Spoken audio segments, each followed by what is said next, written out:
If you don't want to move into a nursing home, then pack your things and get out of my house." Those were the last words my son, Michael, shouted at me, words sharp enough to carve a permanent scar across a mother's heart. I didn't argue. I didn't defend myself. I simply stood there at the kitchen sink, water dripping from my hands, my floral apron damp, and managed the faintest smile. It was the kind of smile a mother gives when she finally accepts that something precious has slipped beyond saving. I dried my hands and walked to the small room at the back of the house, the room they had generously called mine, even though it looked more like a closet with a bed squeezed inside. I pulled out my old leather suitcase, the one I brought with me 3 years ago when I sold my apartment to join the family home, as Michael and his wife Hannah had called it.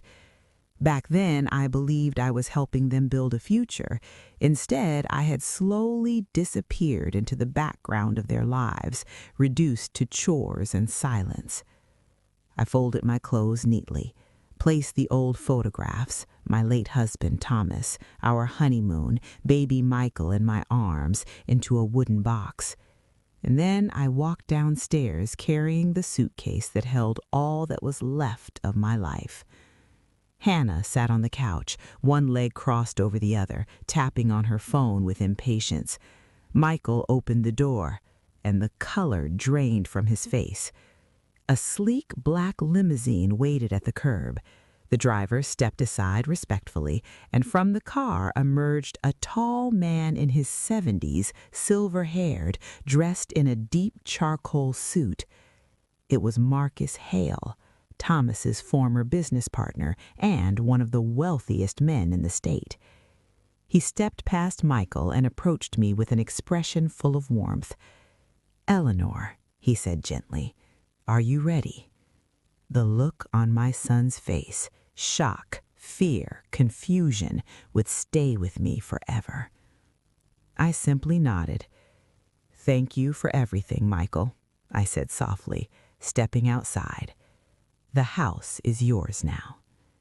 The limousine door closed behind me, sealing the moment like the final page of a painful chapter. As we drove away, I saw Michael standing motionless on the porch, staring after us as if watching the consequences of his choices roll away in a cloud of dust. For the first time in years, I felt free. Inside the limousine, the scent of leather and faint cologne wrapped around me. My hands trembled, not from fear, but from something unfamiliar, relief. "Are you all right, Eleanor?" Marcus asked. I don't know how I feel," I whispered truthfully. He didn't push. We rode in silence until the city skyline rose around us. His apartment was a penthouse atop a shimmering glass tower, nothing like the cramped room I had come from. Security guards bowed to Marcus, then glanced at me curiously, unsure of who I was. Inside, sunlight spilled across polished marble floors. The space felt open, warm, and safe. "Your room is upstairs," Marcus said, carrying my suitcase as if it weighed nothing. "A private bathroom, balcony, everything you need. Please, make this your home." Home. That word cracked something inside me. Once I was alone in the spacious bedroom, twice the size of the one I had in Michael's house, the tears finally came. Not from sadness, but from years of endurance collapsing into exhaustion. I cried until my ribs ached. By the time night fell, my phone buzzed relentlessly. Dozens of missed calls, pleading messages.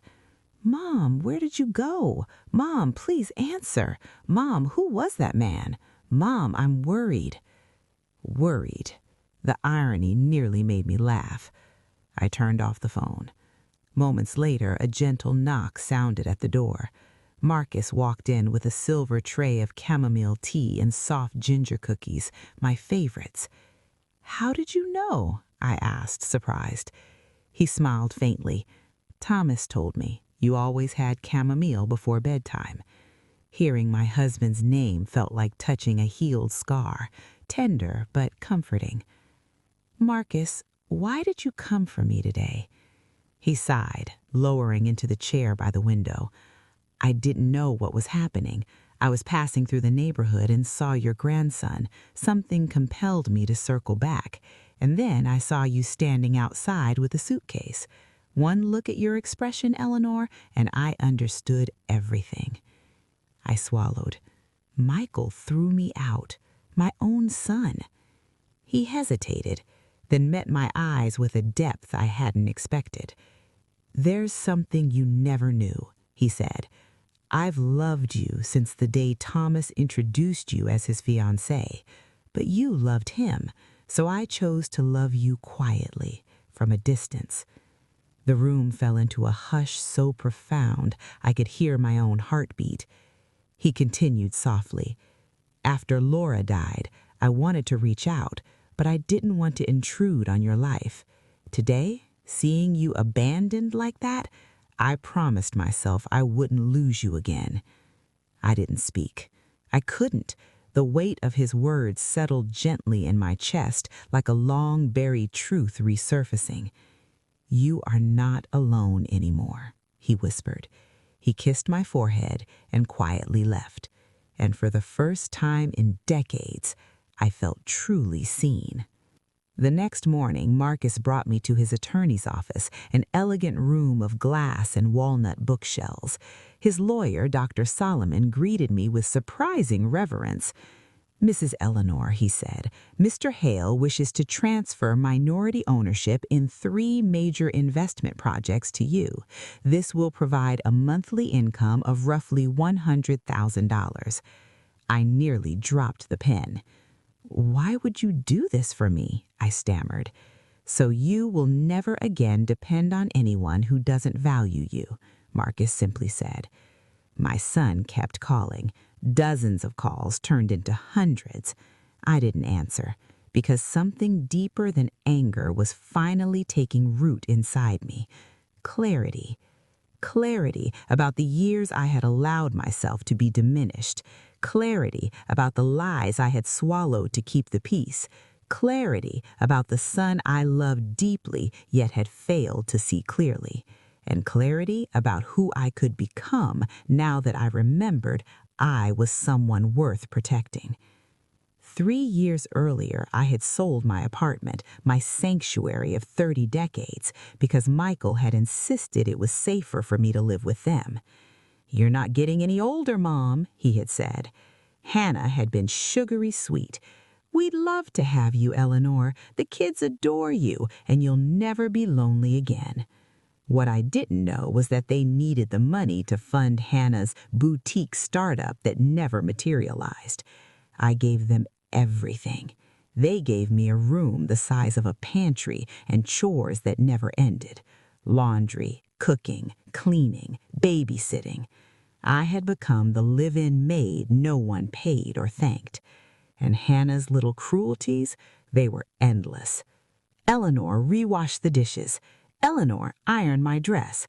Eleanor, you forgot to clean the windows again." Never a please, never a thank you. Worse were the things I lost: my grandmother's jewelry, my treasured brooch, pieces of my past, gone. And when I asked, Hannah's only response was a smirk and, "At your age, memory fades. You probably misplaced it." But the worst day, the day the illusion shattered, was when I overheard her telling someone on the phone, "A few more months and we'll have her in a nursing home. Then I'll finally get my walk-in closet." That night, I cried silently in the small room that never felt like mine. Yet I stayed, out of fear, out of hope, out of a mother's stubborn belief that love could still save her child. But in the end, love wasn't what Michael chose. Now, sitting in Marcus's penthouse weeks later, I understood something powerful. I was not thrown out. I was freed. Marcus entered the balcony where I sat watching the city glow. "What are you thinking about?" he asked. "I'm remembering who I am," I said, And when a woman remembers her worth, those who underestimated her are in for a lesson they'll never forget. He smiled knowingly, and he was right. The story wasn't over, not by a long shot. Months passed. Hannah's mask cracked. Her lies, her affairs, her manipulation, it all surfaced, one truth after another, like rotten wood under chipped paint. And when the legal consequences began to unfold, she finally understood the danger of underestimating a woman she once dismissed as harmless. Michael lost everything, the company, the money, the illusion he had married wisely. But he gained something better, a second chance to rebuild his life, his integrity, and his relationship with me. Healing wasn't immediate, but it began. For him, for me, for the grandchildren I cherished more than breath itself. 6 months later, on a warm September morning, I sat on the balcony of my apartment, one Marcus had insisted I choose myself, sipping coffee and breathing freely. The doorbell rang. "Grandma!" Peter and Lily rushed into my arms, laughter bubbling from their tiny chests. Behind them stood Michael, cleaner, calmer, humbler than I had ever seen him. "Good morning, Mom," he said softly. "Good morning, son," I replied, embracing him gently. From the kitchen, Marcus appeared, wiping flour from his hands. "Are we ready to bake the best chocolate cake in America?" he asked the kids. Their cheers filled the apartment. Later, as we all sat around the table, sharing warm slices of chocolate cake, I looked at the people around me, the family I had nearly lost, the man who had saved me, the life I had rebuilt from ashes, and I realized something. When a woman remembers her worth, she stops breaking and starts shining. And once she becomes a diamond, no one can break her again.